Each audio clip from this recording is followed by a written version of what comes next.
Okay, good morning. So today we do Dante, and Dante really is the height of civilization. It does not get better than Dante. I've taught Dante for 3 years now. This is my third time teaching Dante. And what's amazing about it is that all students love Dante. But also, each time I teach Dante, I'm able to discover new insights about Dante that I didn't realize before. My theory is that Dante is someone you can spend your entire life studying, and you will never truly understand his power, his truth, his beauty. Okay, so we will spend 2 classes on Dante today and next Tuesday, and this will end the first semester. Dante is extremely complicated. I can only give you a glimpse into how wonderful he is these next 2 classes. All right, so let me give you a quick introduction into Dante. All right, so his book of poetry is called the Commedia, the comedy. It's not called the Divine Comedy. Divine Comedy is something that we call it later on. Okay, he first referred to it as the Commedia. Why is it called the comedy? Well, because in writing epics, there are 2 styles. There's the tragic or high, and there's the comic or low. Tragic high means that it usually deals with gods and kings, and it's written in extremely sophisticated style. Comic low means that it deals with ordinary people and written in a common vernacular. At this period in European history, this is the year 1308 to 1321. Okay, those are the 13 years that he spends writing the comedy, and he will die after he finishes it. At this point in European history, the high language is Latin. And what Dante does, which is very interesting, is he chooses to write it in Tuscan. And this is, of course, the local language of Florence, where he is from. And because the Commedia is so wonderfully produced, Tuscan will become the official language of the Italian peninsula. Okay? So today in Italy, they speak the Tuscan dialect of the language. The Divine Comedy, it is an epic divided into 3 structures. Dante goes on a spiritual journey into the cosmos in order to seek truth, to seek God. He starts off with a midlife crisis. And so he has a guide named Virgil who takes him through Inferno, okay? And then they go to Purgatory. And then he goes to Paradise. Paradise is heaven, Inferno is hell, and Purgatory is the land, the mountain, in between the Inferno and Paradise. Today we will look at the very ending of the Divine Comedy, Canto 33. And I want to set up the poem, okay, give you some context and some background. Dante is in paradise, and he's trying to figure out the spiritual truth underlying the universe. And then, as he goes on this journey, he concludes his journey by meeting God. Okay? But the problem with God is no one knows what it is. It's a mystery. It's the biggest mystery in the universe. What is God? God is there, right there, but no one knows what it is. God is surrounded by a heavenly host. These are angels that have proved themselves worthy to be around God. And these include people like Mary, the mother of Jesus, as well as Rachel and Leah, who we learn about when we did the Hebrew Bible. And they have absolutely no idea who God is either. Okay? They're in a place called the Empyrean. And Dante is being guided by a man named Bernard, an angel. Okay, Saint Bernard. And to the left is God. And he is this pristine ball of light. No one knows what it is. Not even God knows what it is. And over here is the host. Okay? And at the very center is Mary. What is amazing about Divine Comedy is how Dante restructures Christian theology. Remember, in Christian theology, Jesus is the epicenter. But in Dante's rendering of Christian theology, Mary is at the center. And the reason why is, ask yourself this question. Is it a greater miracle that a God could come to earth and die for our sins? Or is it a greater miracle that a mortal woman is able to give birth to a God? Okay? And this is something that, if you think about it, it's kind of shocking and bewildering. And that's what happens during the Divine Comedy. There are two literary devices that Dante will use throughout the Divine Comedy. The first is the idea of paradox. Think of paradox as a puzzle. Okay? What is the sound of one hand clapping? Okay, a paradox. A truth that seems like a contradiction. He will use this all the time. And the other is structure. Okay? The Divine Comedy, it is mathematically precise. It is brilliant.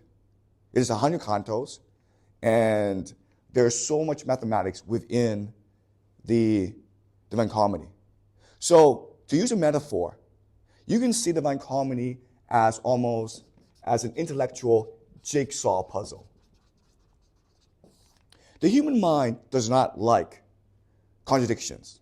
The human mind does not like paradoxes. So what happens is this. If you are to engage with Divine Comedy, you become enthralled in it. You become obsessed with it. And then what happens is your mind will slowly over time, all by itself, you actually don't have to do anything, okay?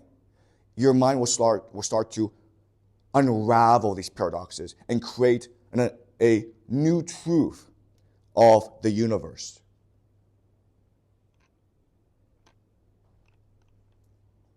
Okay? And so we are talking about the creation for the Divine Comedy of a new mind for humanity. If Homer was the father of of Greek civilization, then Dante is the father of modern European civilization. And the reason why is the Divine Comedy, because it is a jigsaw puzzle that will unravel the truths of the universe, it becomes the intellectual blueprint for three major movements in Europe. The first is the Renaissance. Remember, the Renaissance starts in Florence, right? Second is the Protestant Reformation, a religious revolution against the Catholic Church. And the third is the Scientific Revolution, okay? And I will show you today why that's the case, how implanted or imprinted in the poetry are the seeds of these three major revolutions. All right. Okay. Any questions so far before we look at Divine Comedy? All right. Doug, could you? Okay. So, first thing to know about Divine Comedy is that it is part of a literary genre called Apocalyptic literature. Apocalyptic literature just means God reveals the truth to us through a prophet or a poet. Okay? So this is Ezekiel, which is one of the earliest books of the Hebrew Bible. And this really starts the tradition. And so what happens is Ezekiel, he is an Israelite prophet, and he goes to heaven, where he meets all these monsters and demons and angels. And he meets God himself. And then God gives him a scroll puts it in his mouth, says, eat it. And he eats it and returns to earth to tell the Israelites the words of God. And so this starts the idea that a prophet is someone who speaks the word of God. Okay? He said to me, this is God, Yahweh, O mortal, eat what is offered to you. Eat the scroll and go. Speak to the house of Israel. So I opened my mouth, and he gave me the scroll to eat. In my mouth, it was as sweet as honey. Okay? So this is the idea of the Apocalyptic tradition. What Dante will do is completely overturn this tradition. Okay? Okay. Yeah. Next slide. All right. So, before we look at the Divine Comedy, let's review Augustine. Because as we discussed previously, Augustine, the city of God, is what starts the Dark Ages, right? Because of the way that the world is presented. Okay? So let's look at a few quotes from the city of God to remind ourselves of what the mentality of the Dark Ages was. First, when man lives by the standard of man and not by the standard of God, he is like the devil. Okay? And the idea here is that the devil is within us. We must constantly fight against our own nature if we are to be with God. Okay? Second is, now could anything but pride have been the start of the evil will? And the idea here is, if left to our own devices, we will strive to be like God. Pride in the city of God is used almost synonymously like the word ego, okay? Basically who we are. We humans are born proud and will strive for godhood if we are allowed to, okay? Third is, his was a venial transgression when he refused to desert his wife's companion. So, he's talking about the story of Adam and Eve. Eve was clearly the disobedient one, right? But Adam, why did he eat the fruit? Because he didn't want to abandon Eve. Therefore, love is sin. Okay? If you love, you will commit sin. You cannot trust love. It is because Adam loved Eve that he ate the fruit and condemned humanity. Okay? Although the will derives its existence as a nature from its creation by God, its falling away from its true being is due to its creation out of nothing. Its creation out of nothing. So the question then is, if God created us, why are we so bad? And the answer is, because God created us out of dust. He created us out of nothing. That's why we are so flawed. Okay? Again, we are a failed science experiment. We see then that the two cities were created by two kinds of love. The earthly city was created by self-love, reaching the point of contempt for God. The heavenly city by the love of God. Okay? When we love ourselves, we create evil. When we love God, we do good. And the last one. In the heavenly city, then, there will be freedom of will. Okay, this is a hard idea to understand. What does it mean to have freedom of will in the city of heaven? It means that in heaven, we will discard our bodies, and only our souls will remain. The body is flawed because it's created out of dust, out of nothing. But the soul is perfect because it was breathed into by God. Okay? Once we are freed of our bodies, we have no more desire. We don't want to have sex. We don't want to eat. We don't want to fight. Our emotions will all be dissipated. Therefore, we will be perfect. Okay? And what will be left are to enjoy unfailingly the delight of eternal joys. Okay? We will be one with God, and we will know an eternal bliss. That's what we're striving towards. Okay? Salvation. Everything on earth does not matter. Okay? So it is a negation of human will. It is a contempt for human love. It is a distrust of all human agency. And these ideas are what will lead to the Dark Ages. Dante is trying to rebut Augustine and free us from the Dark Ages. Okay? So let's go to Dante. And remember, Dante will be a rebuttal to all these ideas. All right, so this is the Imperium, the final level in the structure of the Divine Comedy. And Dante has a mission. His mission is to meet God and tell us who God is. Because God doesn't know, and neither does all the other angels around him, okay? And the reason why is, if God is omniscient and omnipresent, if he knows everything and he is everywhere, then God, by definition, lacks an imagination. Okay? This is hard, I didn't understand, but I'll explain it, okay? God does not know who he is because he lacks an imagination. All right. So, what's happening is this. Bernard and Dante are together, and they're staring at Mary. Because Bernard will invoke the love of Mary to empower Dante to see God. Okay? So he's trying to channel Mary's energy to empower Dante. And not only is Bernard doing this, but everyone, the entire heaven, is praying to Mary to empower Dante. Okay? All right. Virgin Mother, daughter of your Son, more humble and sublime than any creature, fixed gold decreed from all eternity. You are the one who gave to human nature so much nobility that its creator did not disdain his being made its creature. Okay, right away, what you will see in the Divine Comedy is paradox after paradox.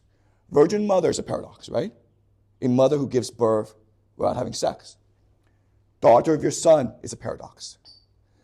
A creature from its creator is also a paradox. And you'll see this in Divine Comedy all the time, these paradoxes. Then this is the paradox, okay? You are the one who gave to human nature so much nobility that its creator did not disdain his being made its creature.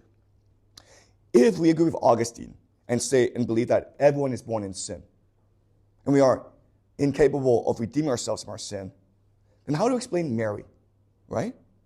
Mary gave birth to Jesus. If Mary had sinned, then God has sinned in him. How to explain that? Well, the only explanation is Mary gave birth without sin. Therefore, she cleansed herself of her sin before giving birth to Jesus. And how did she do that? A mother's love for her child. Right? So this is what Dante is saying. Love is without sin. Love cannot have sin. Now, I mean, you hear this and you're like, no, that doesn't make any sense. Let's just say that I love this woman, okay? She's beautiful. And I say to her, I love you, will you marry me? And then she says to me, I will, but I want $10 million. So I go and I rob a bank, right? That's love, right? What Dante is saying is, that's not love. That is not love. Ask yourself this question. If your mother and your child says to you, Mother, I only love you if you let me eat chocolate every day. Is that love? As a mother, you will say back to him, I love you, therefore I will not allow you chocolate every day. I care about your health. I care about your happiness. That's what I care about. I don't want to degrade you. Okay, that's what Dante is saying here. Love is the ultimate power. All right? And because she cleansed herself, she has so much nobility that she was able to give birth to God. Okay? That's where nobility is. Nobility is not in being free of sin, but redeeming yourself from sin through sheer willpower, through love. Okay? Let's continue. All right. This man, this is Dante, of course, who from the deepest hollow in the universe, he came from hell, okay, up to this height, has seen the lives of spirits one by one, now pleads, okay? He's been on this amazing spiritual journey. He's seen everyone. through grace to grant him so much virtue that he may lift his vision higher still, may lift it toward the ultimate salvation. The ultimate salvation is God, right? But look at this phrase, vision higher still. Okay, what does it mean? It means, hey, you cannot see God. You have to imagine God. God is something that you do not see. God is something that you imagine through your will. All right? Next one, please. Thank you. And I, who never burned for my own vision more than I burned for yours. This is radical. This is Bernard. He is the highest of the angels. And he says, his vision, I burn for his vision. I want to know the truth. And only this man, Dante, can give us the truth, even though we are angels. Only Dante, a mortal man, has access to truth. We angels do not have access to truth. This is radical and revolutionary. Okay? And honestly, if the Catholic Church actually could understand any of this, then Dante his manuscripts would have been burned. Okay? This is a revolutionary idea. Do offer you all my prayers, and pray that they may not fall short, that with your prayers you may disperse all the clouds of his mortality, so that the highest joy be his to see. The clouds of his mortality basically means his fear, his doubt. Okay? This too, O Queen, who can do what you would, I ask of you, that after such a vision, his sentiments preserve their perseverance. Preserve the perseverance just means he's able to remember what he saw. Okay? So imagination is one thing. You can imagine God, but then you must turn this imagination into a memory. And what is radical about this is that our most advanced neuroscience, our most advanced scientists who understand how the brain works, they will tell you this is exactly how the brain works. You imagine the world, and then over time, you turn the world into a story, and this story becomes your memory.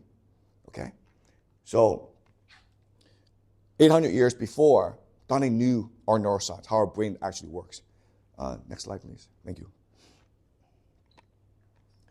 And I was now nearing him who is the end of all desires, as I ought, lift my longing to its ardent limit. Okay? Now, Dante is turning towards God. Now is the time for him to experience God for the first time. Bernard was signaling. He smiled to me to turn my eyes on high. But I already was doing what he wanted me to do, because my sight, becoming pure, was able to penetrate the ray of light more deeply, that light sublime, which in itself is true. From that point on, what I could see was greater than speech can show. At such a sight, it fails, and memory fails when faced with such excess. He's being blinded, okay? His mind is being blown apart. He does not know what he's seeing.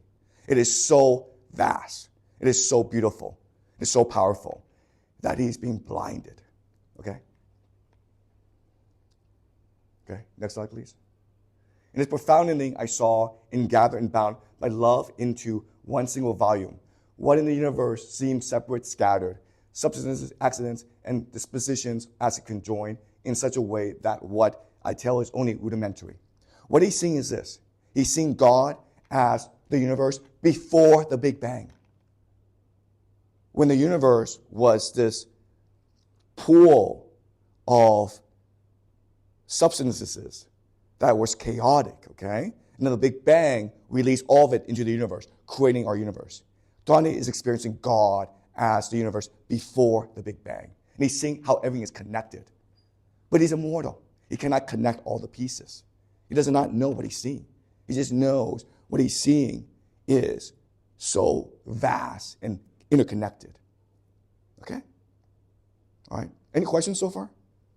All right. Are we clear about what's happening? Okay, keep on going.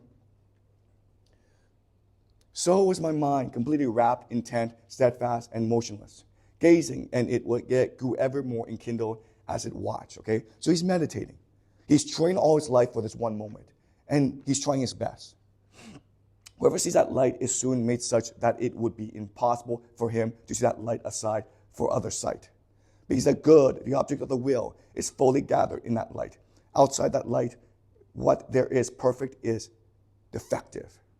Okay? God is good. The very goodness, okay, is in God. Okay, so think back to Plato. Goodness, it's encapsulated, embodied in God. Okay? It is what is perfect and good. Keep on going. What little I recall is to be told from this point on in words more weak than those of one whose infant tongue still babes at the breast. Okay, so this is complicated, okay? What he's saying is this. This is now 10, 20 years after his experience of God. And what he's doing is he's sitting by himself trying to write down what he saw. He spent the past 10, 20 years writing Divine Comedy to share with the world the truth of God. And so it's not that experience, okay? That is now gone. It is now his imagination of that experience. All right? And not because more than one simple semblance was in the living light at which I gaze, for it is always what it was before. But through my sight, which as I gazed grew stronger, that so appearance, even as I altered, seemed to be changing in the deep and bright. Okay, can you continue, please? Essence of that exalted light. 3 circles appeared to me. They had 3 different colors, but all of them were of the same dimension. Okay, so he spent 20 years trying to figure out what he saw.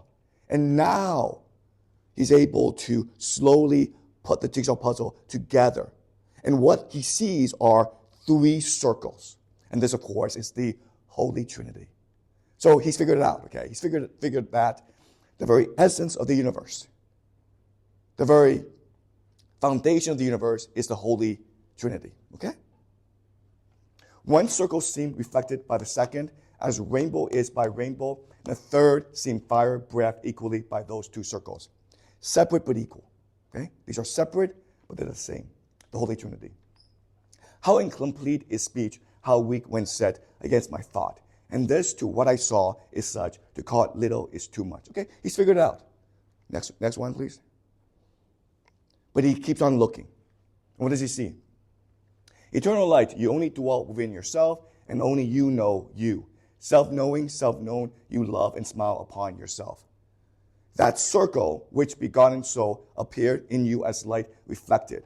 When my eyes had watched it with attention for some time, within itself and colored like it in itself, to me seemed painted with our effigy, so that my sight was set on it completely. There's a problem here. Effigy means a mirror image, okay? What he's saying is this. Within the Holy Trinity, there is an image of us. We are in God. We are at the very essence of God. We are within God. How is that possible? This should not be happening. Okay? This is the deepest, darkest secret of the universe now. How is it that a human is within God itself? That should not be possible. We are separate. God is good. We are evil. Right? That's what Augustine told us. Keep on going.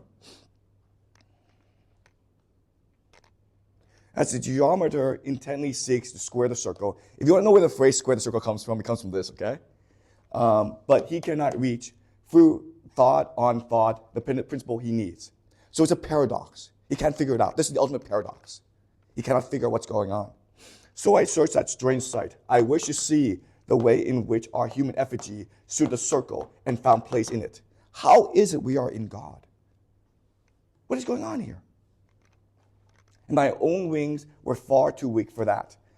Okay? So he's been, for the past 20 years, trying to figure out why this is the case. But then my mind was struck by light that flashed, and with this light, received what had been asked. He now has an inspiration.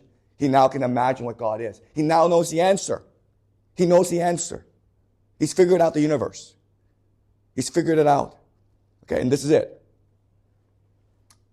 Here, force failed my high fantasy, but my desire and will were moved already, like a wheel revolving uniformly by the love that moves the sun and the other stars.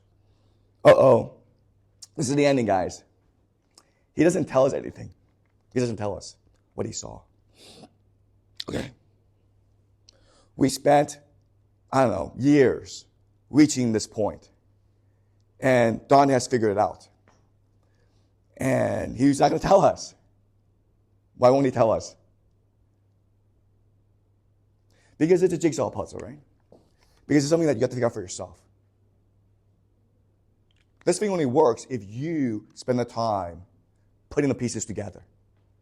Okay? And it's a lifetime journey.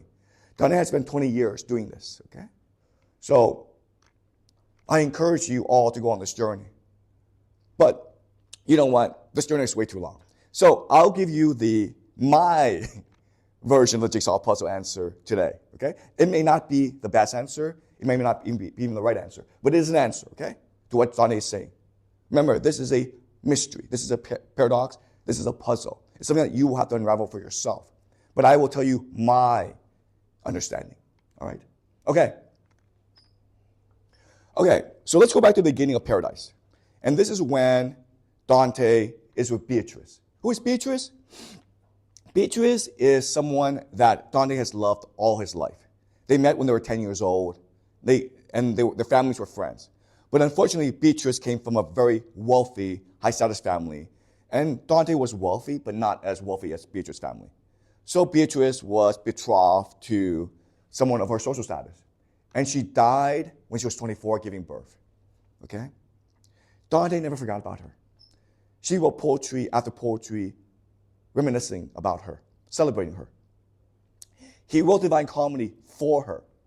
And to basically pay him back, she invited to visit him in heaven, okay? So now they're in heaven. And you would think, like, okay, they're in heaven, they love each other, they can do whatever they want. Maybe they'll have sex, maybe they'll just snuggle, maybe they'll, I don't know, eat chocolate together, who knows, okay?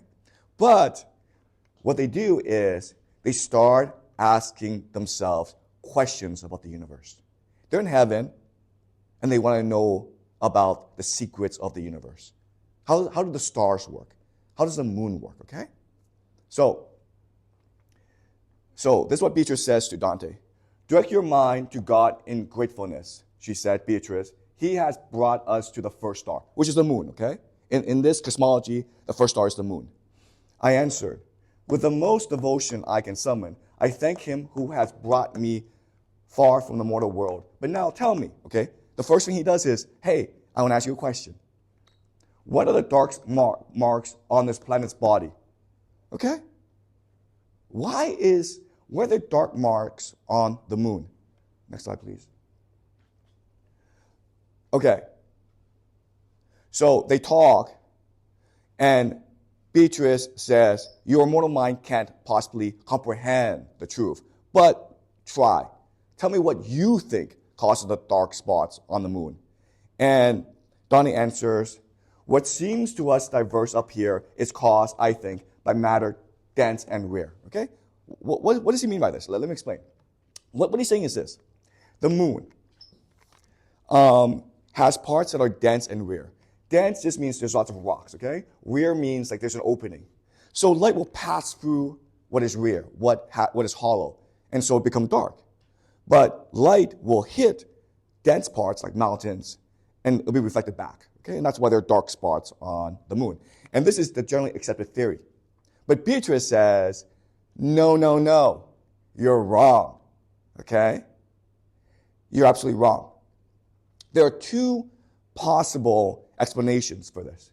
The first explanation is the moon, there's some parts that are completely hollow. Light just passes completely through. But then ask yourself, a solar eclipse. In a solar eclipse, the moon is able to cover the sun completely, right? But in a solar eclipse, there should be some light that if the moon, there are some parts of the moon that is hollow, there should be some holes in the solar eclipse, right? And then she's like, okay, then your theory is there are some caverns in the moon that go deep. Okay? But I'm going to show you that's not the case either. In the spiritual universe, she's not talking about the physical universe. She's talking about the spiritual universe. All light reflects brightly, no matter where it is, because light comes from the essence of God. Okay? Move on. All right. Can you skip this, please?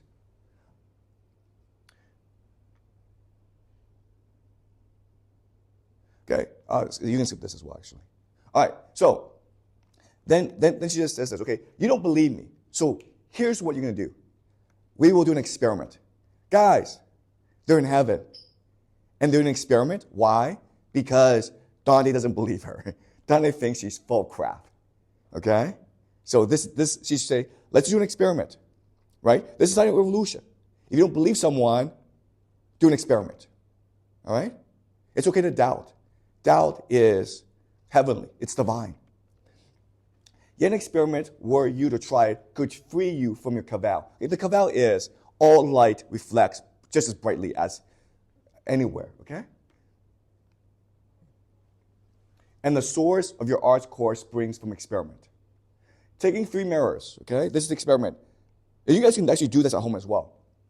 Place a pair of them at equal distance from you. Set the third in midway between those two, but further back. Then, turning toward them, at your back half place a light that kindles those 3 mirrors and returns to you, reflected by them all. Okay?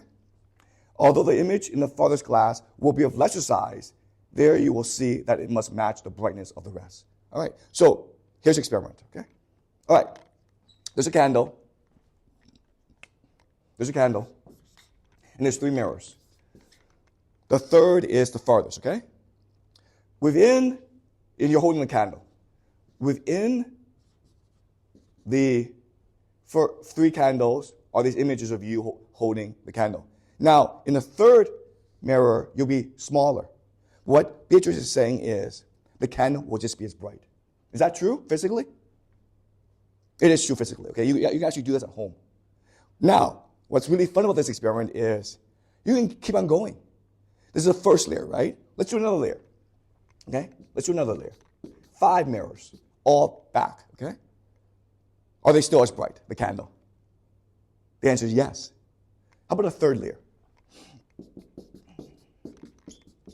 Okay? Are they just as bright? The answer is yes. Let's go 1,000,000 layers. Will they just be as bright as the first candle? The answer is yes. All right? That's experiment. It proves that no matter how far the candle is, if it is reflected by the first candle, it will just be as bright as the other candles. All right? That's experiment. Sorry, well, hold on. Now, guys, let me ask you this question. What is this? Do you remember? It's the Godhead. It's what Dante saw when he experienced God. You remember, he saw 3 circles, and inside were 3 humans, an effigy. This is experiment, okay? So he's telling us that God is that candle that burns in you and reflects the ultimate good. It reflects the good. And it burns in everyone. And it unifies everyone together. The more you love, the brighter the candle burns. And the brighter the candle burns, the closer you are to God.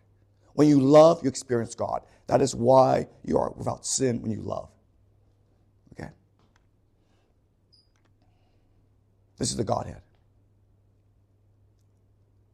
Okay? Does that make sense? Okay, go back. All right. Sorry. Can you go back, please? Okay, sorry. Next slide. All right, next slide. No.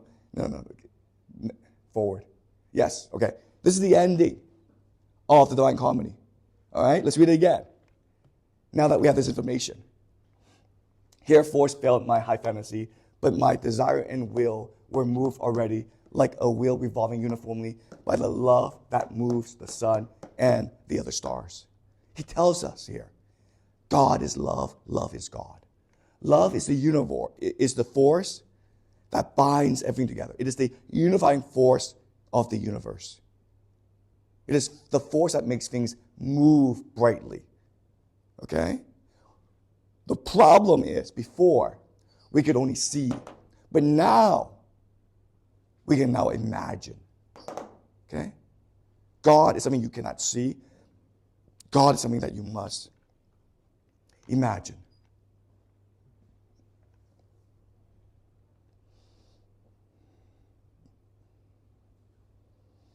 Okay? So, that's the Divine Comedy. Any questions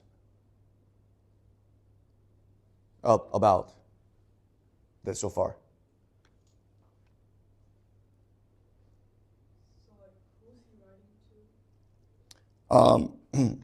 That's a really good question. Who is he writing to? Who is his audience? So he's writing in Tuscan rather than Latin, and he calls it the Commedia. So I think he's trying to avoid the Catholic Church, right? Because at this time, the Catholic Church writes mainly in Latin. So he's trying to avoid the Catholic Church. That's his main enemy. Okay, because if the Catholic Church actually understood what he was doing, they would have basically burned his manuscript, right? So I know it sounds strange, but he's really writing for the universe, if that makes any sense. He's leaving it here as a secret box, and then someone in the future is going to come, and they're going to read it, and it's going to entice them. It's like they're curious as to what this is. And at first they can't figure it out. But they stick at it. And over time, it begins to transform how they see the world. Okay? Does that make sense? He's a prophet. He's a poet. And so he's not really writing it to make money or because he has to. He's writing it because he has a moral mission to speak the truth. And when you speak the truth, you're speaking to the universe, not to an individual. All right? Did he have a patron, or did the manuscript circulate in his lifetime? Yeah, no, sorry. Yeah, Doug, thank you, yeah. Okay, so, okay. At this time, remember before we said that all writing projects had to be sponsored by a patron, and before it was kings. So he does have a patron. It's like a count or something. And clearly there are parts in the Divine Comedy which are appealing to his patron, right? But he's really using this as a pretext in order to speak the truth. Okay, does that make sense? He needs funding. I mean, he needs a patron. But what drives him is obviously not the money. What drives him is he believes God has spoken to him. And he believes that he knows God. And he believes that in the Divine Comedy are the secrets of the universe. He himself probably doesn't know all the secrets, but he believes that they're all there if someone is willing to look hard enough. Does that make sense? Okay. But you're right, he did have a patron. Yeah. Okay. Any more questions?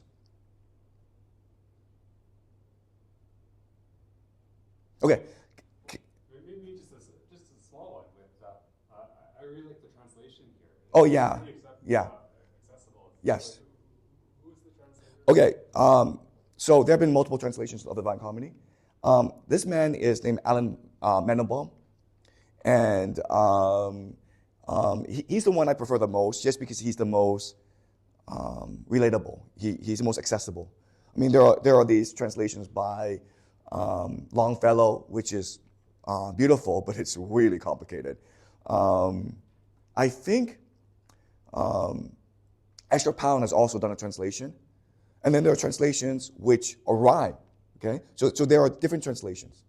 Mendenbaum is I think just the easiest to teach. Okay, and so because of translation issues, this again was written in Tuscan. I try to avoid a close reading. Okay. Because with close reading, you want to analyze the word specifically, the diction, but I can't do that because it depends on the translation. Okay, but the ideas are the same. Okay, but thanks. So this is Mendenbaum. Some people are traumatized if they have to analyze word choice in something other than English. Okay, we'll do a lot of close reading when we get to English literature, which is like Shakespeare and Milton. Okay, because then you could actually do close reading, but with translation. You can't do close reading. It's too dependent on the translation. Okay. Any more questions? Okay. So can we do one more slide? The Augustine slide, and then we'll end.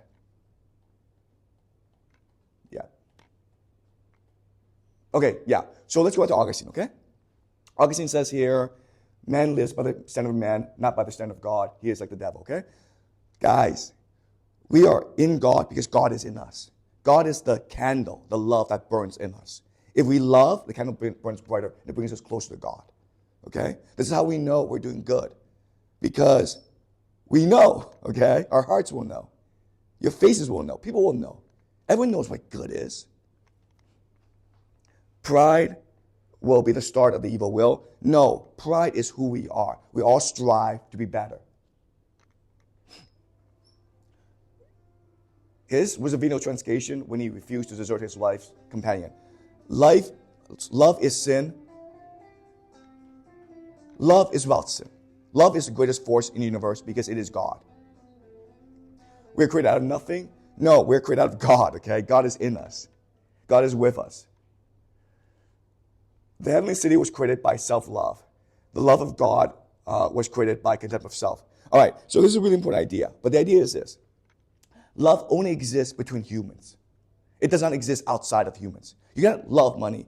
You cannot love money. You cannot love chocolate. You can only love each other. Because God is within us. Okay? If you love God, you don't love God because God is an idea. You have to love each other.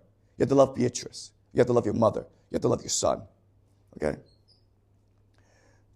In heaven, there will be freedom of will, enjoying, unfailing the delight of eternal joys. Sorry, guys. Okay? Divine Comedy says this.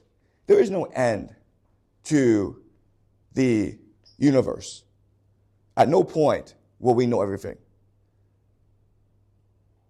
We exist because we are continuing God's legacy. When we imagine things, we are engaged in the act of creation. That is God. We are like God. And when we imagine, when we love. Okay? That is our ultimate mission in life, to love and to imagine. Because then we create new worlds for God to celebrate. Okay? All right. All right. So that was the first lecture on Dante. Next Tuesday, we will do the second, okay?